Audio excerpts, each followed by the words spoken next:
Thank you for taking the time. I know it's been a long day, and as a meteorologist who worked in Western Illinois for so long, I tracked many of the storms that went over Mount Pleasant, Iowa. So um, I did want to talk about what producers back home are talking about. They've underscored the need for regionally specific data to help them identify the right conservation practices for them that will improve soil health, build resilience, and sequester more carbon. Quite simply being smart with respect to changing climate. My bipartisan bill advancing the Research on Climate Impacts Act, or ARACHI, will help the USDA develop a standardized methodology to monitor and inventory regional soil carbon.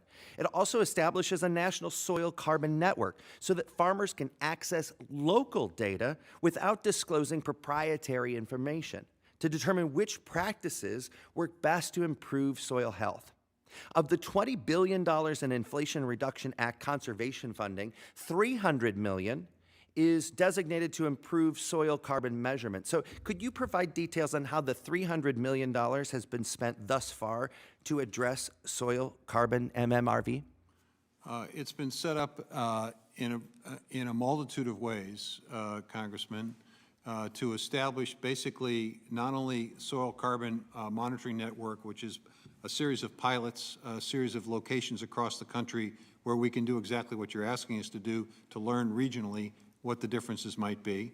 We're also setting up a greenhouse gas emission network to do the same similar work.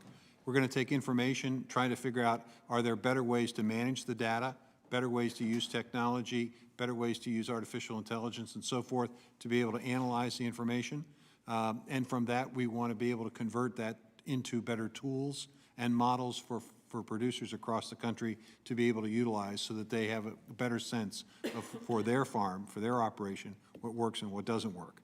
So there's a rather coordinated effort within USDA in a number of mission areas to essentially use these resources to get data, to analyze the data, and convert it into meaningful tools for producers. I want to turn to the interest in solar for just a moment on agricultural land specifically, or agrivoltaics. This is rapidly increasing as we strive to achieve our renewable energy goals. However, I represent some of the most fertile land in the world. I have producers today that say, what are we supposed to do when we have an offer for $1,200 an acre for solar on our farms? Mr. Secretary, can you elaborate on some of the reasons why it's essential that we develop sound regional guidance that identifies the best practices for where we put solar in agriculture? Well, I think it's an opportunity for non-productive land to be more productive. And so identifying where that is and encouraging the location. One of the things we're doing with our PACE and New Era program was to have a series of listening sessions to address this issue of where does it make sense to have large-scale solar operations and where doesn't it make sense so that people are sensitive to this. I think it's also an issue of technology. What we're learning now is that people are beginning to look at a different configuration of solar farms so that you could essentially have a solar farm and a livestock operation simultaneously.